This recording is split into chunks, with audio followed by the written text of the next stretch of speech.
contrasting wood. I've tried some yellow heart and walnut, and I wasn't too pleased with that. There's too much contrast between those two, but that was my preference in that. Another option in doing it is this one. This was just a pile of sticks that were 3/4. Most of my bowls are 3/4 inch material. Sometimes I'll wind up with something a little bit thicker, and that is just the angle that you're making the cut with. But this here, every piece that you see there was a stick laying on a flat piece of wood about 12 inches square. And all you do is just rotate them a little bit to give a contrast and make a design out of it. Now, in cutting these, you have to make sure you got a scroll saw that you can set your angles on, or the degrees. This particular board here, I measured it up on 4 sides, and it came out, the average thickness was 0.746. Well, you go to the chart that I have here, it says it should be cut at 37 degrees. The serious problem that I have had has been drilling these holes at that degree, because you got to put your little bits down through there at a degree to put your saw blades and to cut them out. And you need a table saw that is tilted and has degree markings on it. If you don't, you do like I do, you jerry up a platform to go on there that I've made adjustable so that I can hold my board on here and drill the holes. Now when you drill these holes, I keep forgetting I got a camera. I alternate the holes and don't drill a hole right next to another line. So take your lines and skip them and do the opposite ones on the other side. And that way you will have less markings for your drill bits when you get through with it. You won't have 2 of them on the same ring, for instance. Drill those, cut them out, and you start with the inside one, this one here. Start with it first. The reason you do that is it's easier to hold that square piece of wood than it is a round piece to keep your angles with your little scroll saw when you're cutting it out. I have been using a number 9 skip tooth blade. I don't get as much use out of my blades as what some of the guys were doing in Florida whenever I was working with them. It's just something you have to experiment with. And again, on your wood, I was doing a lot of bowls out of oak down there, and oak is pretty tough stuff when you start cutting it at an angle. Keep in mind, if you got a 3/4 inch board, the time you get through with an angle, you're probably talking about a strong inch, if not more, of wood that you're cutting at one time with that little blade. When you get all this cut out,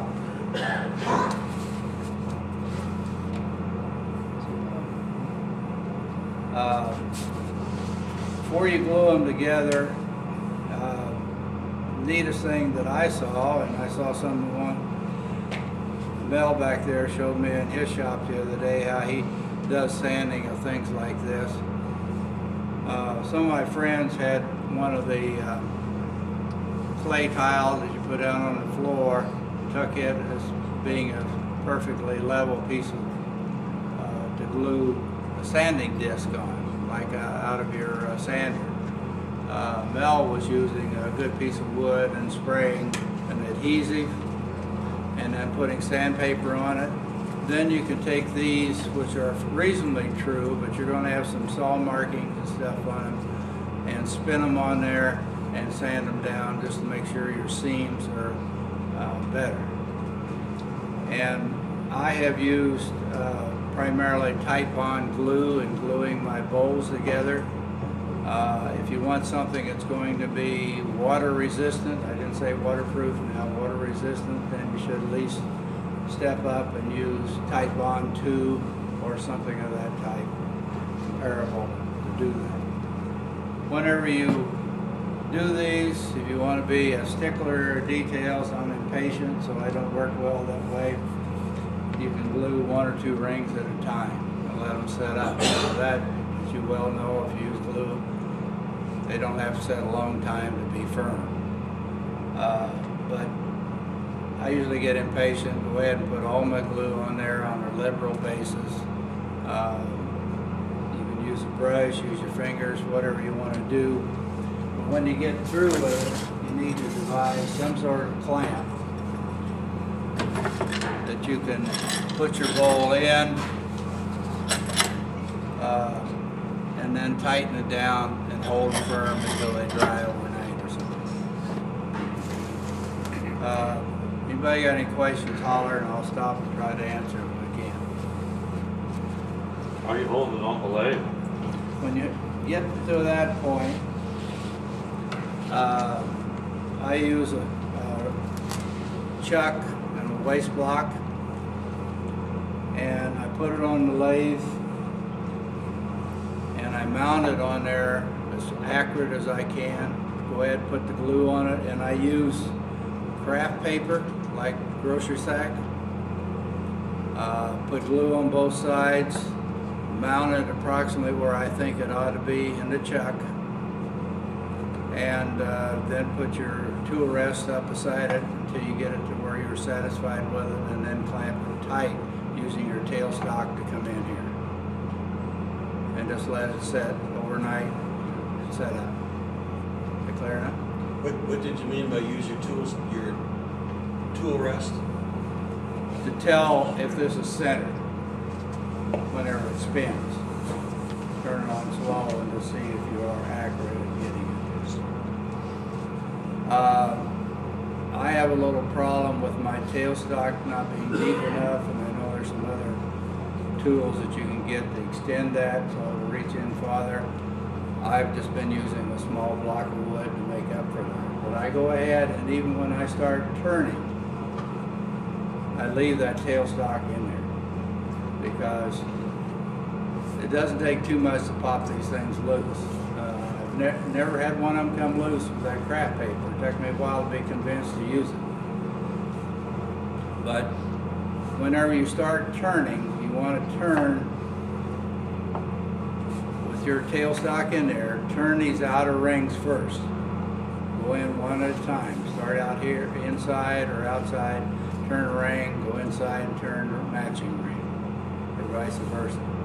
This is where your most pressure is on that glue that's on your waste block. It's going to be on these outer ones.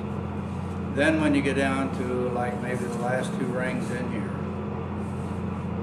then take your tailstock away and do your finishing on the inside. Now, when you go to finish your, first of all, before you take it off your waste block, do all your finishing, sanding and finishing on the outside and the inside here. That's going to mean you still have got your bottom that you've got to deal with. Then you're going to have to use some sort of bowl turning, large one that's capable of holding. Usually they got spindles or something that will clamp on the outside of your bowl whenever you turn it into where your chuck was.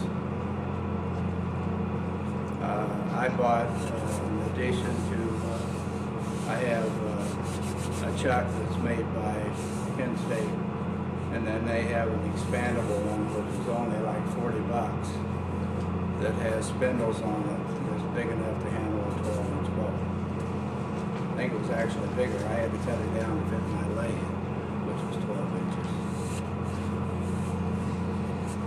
Questions? One of the things that I've had trouble with is mastering the bowl gouge. First one I ever touched blew up on me. And I guess that was a quick, easy lesson, but I finally got the courage to go back again. And the first time I had used a cereal box in between the waste block and the bowl. And I think that was too much. That's too much, yeah. But by using the craft paper offset, and I've turned several since then. Unfortunately, my relatives, anytime I take my bowls and show it to them, my bowls seem to disappear. I never come home with them. especially when my little brother gives me a lot of the wood that I use in these to make. Any questions or any comments anybody wants to add? That I do have about 20 of these sheets, which basically touch base with what I've talked about. And it also has the measurements here on the back side, which there's a formula that you can use, or you can just simply use this chart, which tells you when you determine the thickness of your wood, how many degrees you need to set your scroll saw and your drill press to drill your holes. So you're welcome to pick up any of these, except the one I got my initials on. But this here, the size of it, I don't have any particular preference there. A lot of it has to do with the size of your bowl. But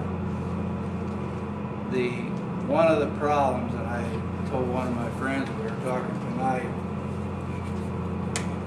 is getting them too small here, because keep in mind the circle you see here is going to be smaller yet because that angle is going in, and you're going to wind up with a pretty small bottom. And I think I'll wind up taking one of these circles out of this one here. I think it's just too many. So about with the 12-inch bowl, about 4 circles total is about enough to make a decent bowl out of. But you can make it. This happens to be cherry that I have here. The walnut I've explained. The confetti here, which is a little bit of red oak, and I've got mulberry, and I've got walnut, and I think that's about everything that's in that one. But it was a fun bowl to make. Questions? Anybody want to chime in anything? Because I'm no expert at this. I'm still learning. That's cool. Thank you very much.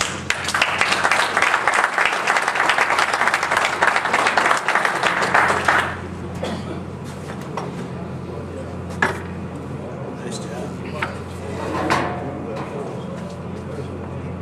Okay, is there anything else that we need to? Oh, I broke it. Is there anything else that we need to talk about or anything? We still have, we don't have to leave here till, well, it's just 8 o'clock, so we got, a good half hour. If you want to just hang out and, I want to. yeah. When I showed these, I forgot to mention that, and this would be for probably some of the you older people know about, but figuring out how to do the bottoms was something that I had to work on. I actually made myself one of those Longworth. Is that what it is? Longworth chuck, yes. The things that go like this. Is that what you call them? Yep. The Longworth chuck. So wasn't that difficult to do. So if somebody else needs to make one or something like that, you could put one together. Then you can actually hold it pretty good. I put some green tape around it so that it didn't mark up, and the rubber. I used rubber stoppers to help hold it in place. So I just, for somebody that was having to deal with that, that's how I handled it for this size bowl. So just kind of a. You can use that blue tape for painting and put about 2 layers on your bowls when you turn them over and turn the bottoms. Yeah. It works quite well. Yeah. Cool. Okay, hang out and share ideas and so on. If you do leave, please put your